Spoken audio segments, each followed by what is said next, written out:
비록 무화과 나무가 무성하지 못하며 포도나무에 열매가 없으며 감람나무에 소출이 없으며 밭에 먹을 것이 없으며 우리의 양이 없으며 외양간에 소가 없을지라도 나는 여호와로 말미암아 즐거워하며 나의 구원의 하나님으로 말미암아 기뻐하리로다. 아멘.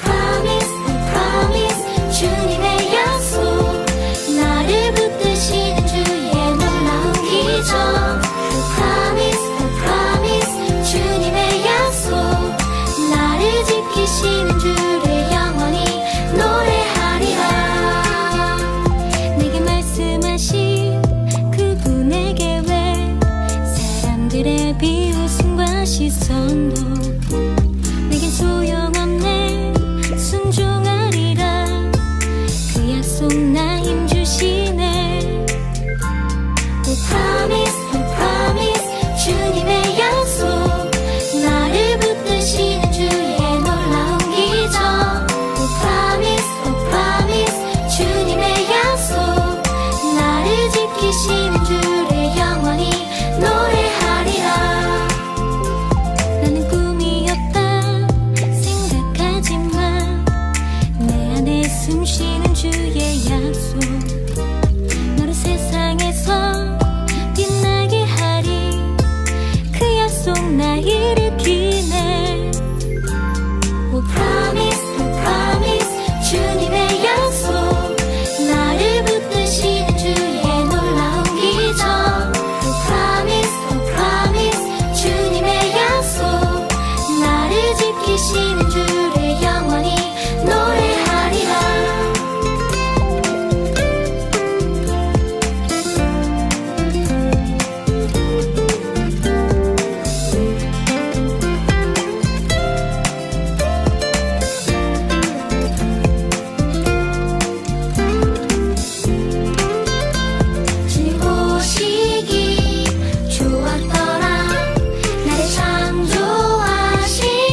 나는 전능하신 아버지 하나님, 천지의 창조주를 믿습니다. 나는 그의 유일하신 아들, 우리 주 예수 그리스도를 믿습니다. 그는 성령으로 잉태되어 동정녀 마리아에게서 나시고 본디오 빌라도에게 고난을 받아 십자가에 못 박혀 죽으시고 장사된 지 사흘 만에 죽은 자 가운데서 다시 살아나셨으며 하늘에 오르시어 전능하신 아버지 하나님 우편에 앉아 계시다가 거기로부터 살아있는 자와 죽은 자를 심판하러 오십니다. 나는 성령을 믿으며 거룩한 공교회와 성도의 교제와 죄를 용서받는 것과 몸의 부활과 영생을 믿습니다. 아멘.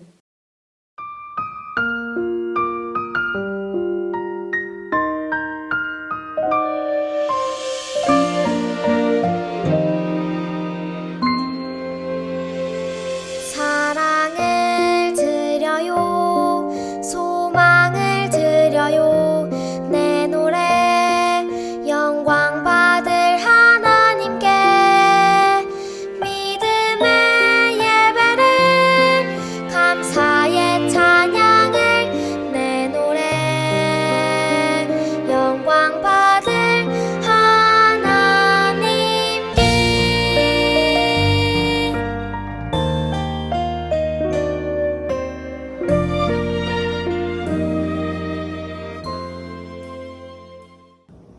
사랑의 하나님, 무더운 날씨 속에서도 저희가 더위를 이겨내고 하나님께 예배를 드릴 수 있게 해주셔서 감사합니다. 하나님, 이렇게 더울 때 저희의 건강을 지켜주세요. 또 오늘 우리가 드리는 예배를 하나님께서 기쁘게 받아주세요. 코로나로부터 우리의 건강을 지켜주세요. 예수님 이름으로 기도드렸습니다. 아멘.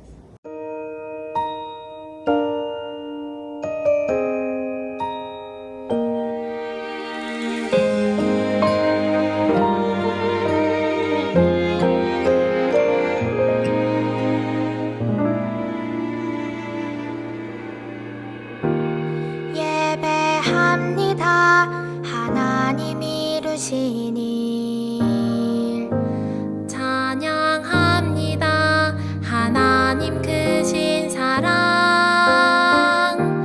하나님의 영광이 비추일 곳으로 하나님의 사랑이 꽃 피울 곳으로 나를 드리리 나를 드리리 나를 주께 드리리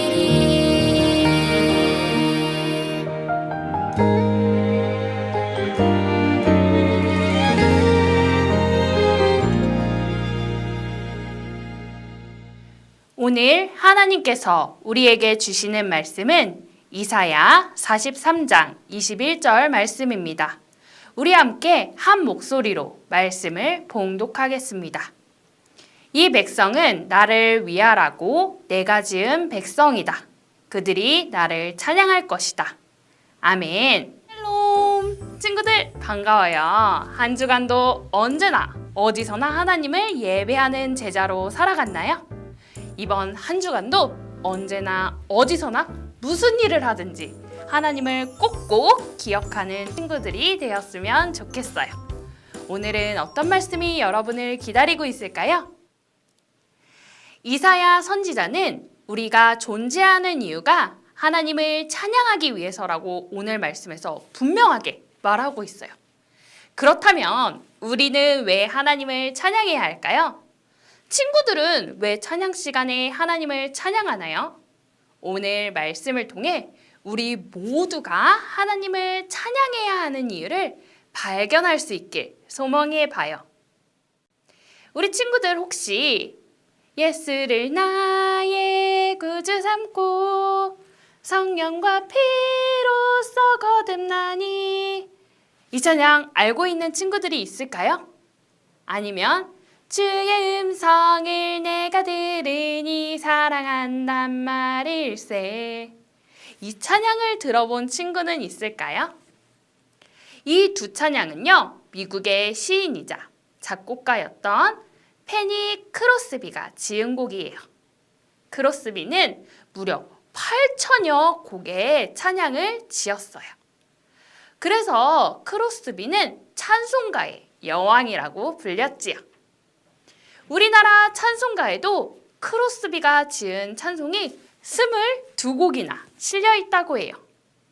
이렇게 많은 찬송으로 하나님을 기쁘게 노래한 사람이니 그녀는 분명 기쁨과 감사가 넘쳐날 만큼 행복한 인생을 살았을 것 같아요. 하지만 우리의 생각과 달리 그녀의 삶은 순탄하지만은 않았다고 해요. 크로스비는 1820년 미국 뉴욕의 작은 마을에서 태어났어요. 그런데 의사의 실수로 태어난 지 6주밖에 안 돼서 시력을 잃고 평생 보지 못하는 삶을 살아가야만 했어요. 설상가상으로 그녀의 아버지마저 비슷한 시기의 병으로 세상을 떠나게 돼요. 그로 인해 크로스비의 어머니는 혼자 어린 자녀를 키우기 위해 많은 일을 해야 했어요. 시력을 잃은 것도 모자라 아버지까지 잃고 가난과 싸워야만 했던 크로스비. 크로스비의 인생은 너무나 절망적이었어요. 이러한 상황에서 그녀는 어떻게 8천여 편이나 되는 찬양을 지었을까요? 크로스비는 어린 시절 어머니가 일을 하는 동안 할머니의 손에서 자랐어요. 신실한 믿음을 지녔던 할머니는 손녀를 위해 늘 기도했답니다. 그리고 앞을 볼 수 없었던 손녀 크로스비에게 매일 성경 말씀을 읽어주었어요. 할머니의 사랑과 믿음으로 크로스비는 하나님을 믿고 따르는 삶을 살았어요. 크로스비는 평생 볼 수 없었지만 자신의 장애를 불행하게 생각하지 않았어요. 자신의 상황을 불평하거나 원망하는 대신 찬양을 했어요. 더 놀라운 사실은 정말 만약에 하나님께서 볼 수 있는 눈을 나에게 허락하신다고 하더라도 받지 않겠다라고 했다는 거예요. 자신이 보지 못했기 때문에 하나님을 더욱 깊이 만나고 사랑할 수 있었다고 말할 만큼 그녀의 입에는 감사가 넘쳐났어요. 어느 날 누군가 크로스비에게 이런 질문을 던졌어요. 이렇게 많은 찬송시를 지을 수 있는 비결이 무엇인가요? 그러자 그녀는 제 머릿속에는 수백 편의 찬송이 떠올라요. 하나님께서 제게 새로운 삶의 목적을 주셨어요. 저는 이 세상에서 가장 행복한 피조물이랍니다. 이 고백에서 우리는 하나님을 찬양하는 것이 그의 삶의 유일한 목적이었음을 알 수 있어요. 이후로도 크로스비는 평생 하나님을 찬양하는 삶을 살았어요. 특별히 자신의 머릿속에 떠오르는 수많은 찬송을 가사로 풀어내며 더 많은 사람이 찬양하며 살아갈 수 있도록 도왔어요. 하나님의 사랑과 은혜에 감사하고 위로와 평안을 주시는 하나님을 높일 수 있도록 말이에요. 친구들, 찬양은 내가 기쁘고 즐거울 때만 부르는 것이 아니에요. 또한 예배 시간에만 부르는 것도 아니랍니다. 크로스비의 삶에서 볼 수 있듯 찬양은 우리가 발을 딛고 살아가는 모든 곳에서 하나님을 높이는 거예요. 더 나아가 기쁠 때나 슬플 때나 모든 상황에서 하나님을 높이고 노래하는 것이야말로 하나님을 찬양하는 제자의 삶이에요. 전도사님이 좋아하는 성경 시편 중에 150편은 언제나 하나님을 높이고 찬양하라고 말하고 있어요. 그리고 찬양하는 다양한 모습을 표현해내고 있죠. 평생 하나님을 찬양했던 크로스비처럼 우리도 매 순간마다 하나님을 찬양해야 해요. 성경에도 기쁠 때뿐만 아니라 힘들고 슬플 때도 하나님을 찬양했던 사람들이 많이 등장해요. 그 중에서도 우리가 아주 잘 알고 있는 사람이 있어요. 맞아요. 바로 다윗이에요. 다윗은 시편의 절반가량을 지었어요.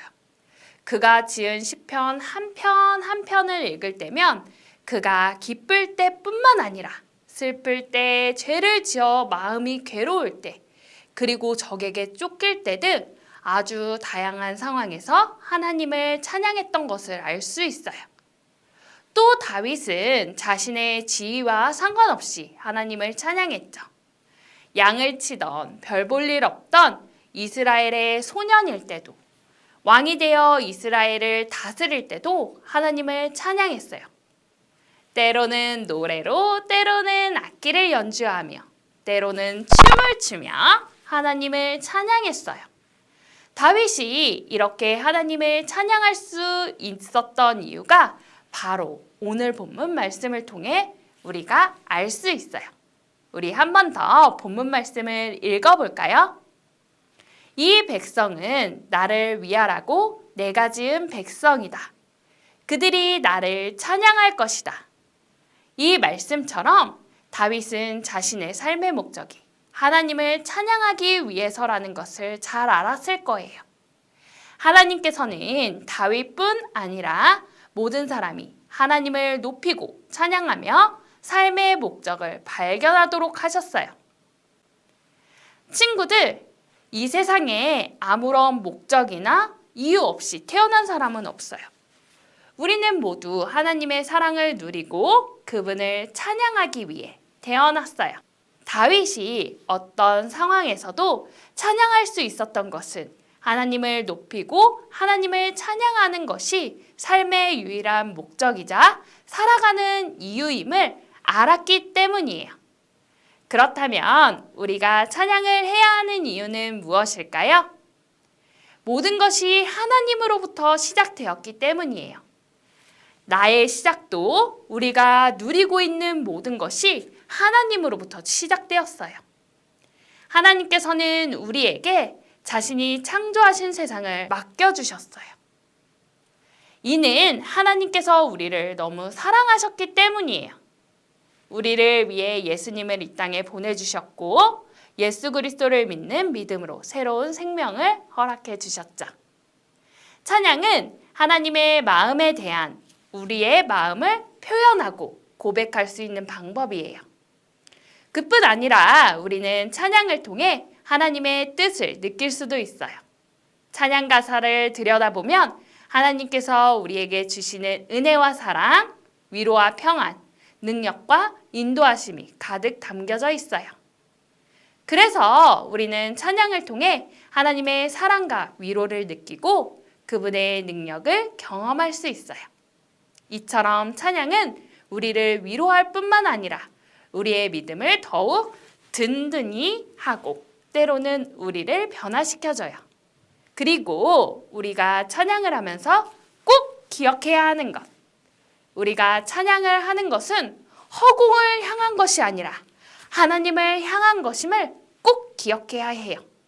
우리가 하나님께 온 마음으로 찬양할 때 하나님께서는 그 고백을 기쁘게 받으시고 우리가 더 큰 기쁨과 감사를 느끼고 누릴 수 있도록 도와주세요.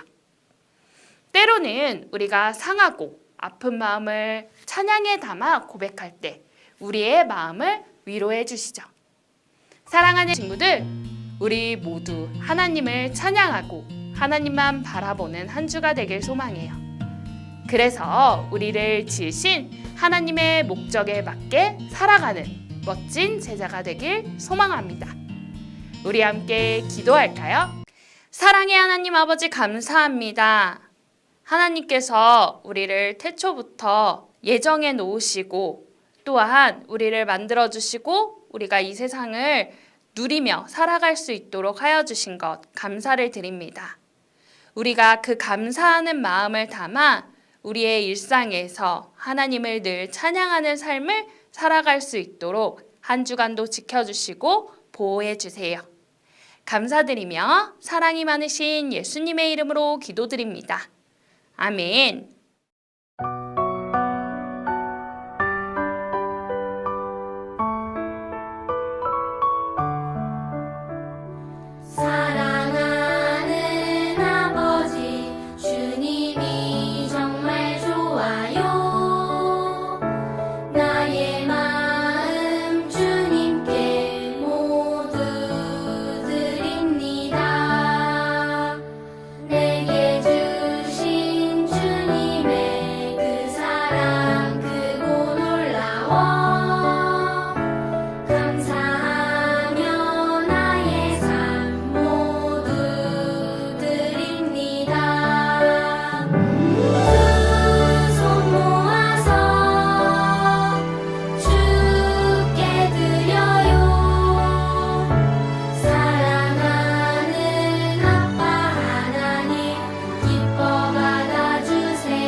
사랑의 하나님 아버지 감사합니다. 마음과 정성과 뜻을 다하여 하나님께 예물을 드립니다. 이 예물이 쓰이는 곳곳에 하나님을 찬양하는 소리가 가득할 수 있도록 주님 도와주세요.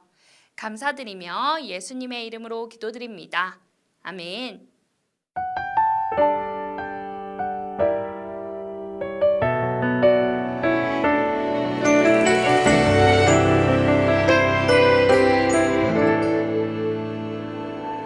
내가 심긴 자리 내가 있는 그곳에서 하나님의 사랑을 나누고 전하리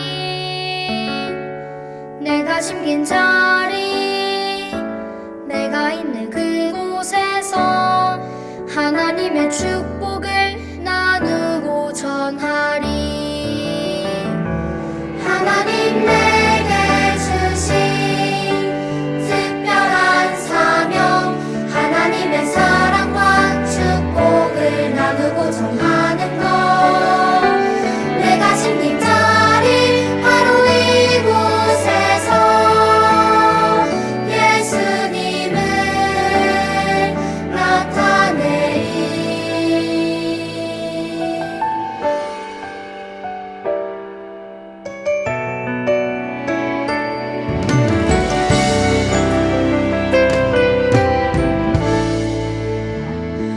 내가 숨긴 자리 내가 있는 그곳에서 하나님의 사랑을 나누고 전하리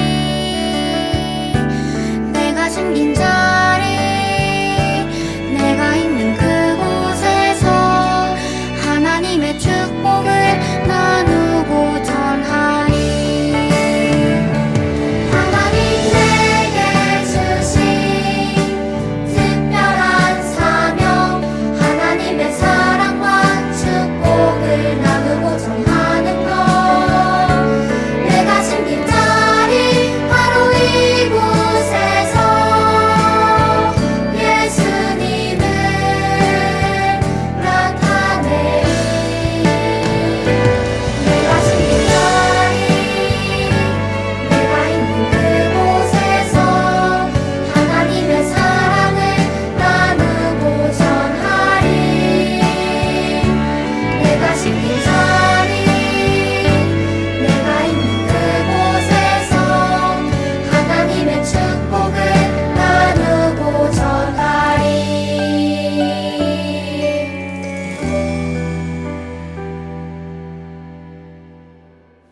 지금은 우리 주 예수 그리스도의 은혜와 하나님의 만극하신 사랑과 성령님의 감화감동 교통 위로 역사하심의 은혜가 찬양하는 제자로 살아가기로 다짐하는 사랑하는 초등 3, 4부 어린이들의 머리 위에 지금부터 영원까지 함께 하시기를 간절히 축원하옵나이다. 아멘.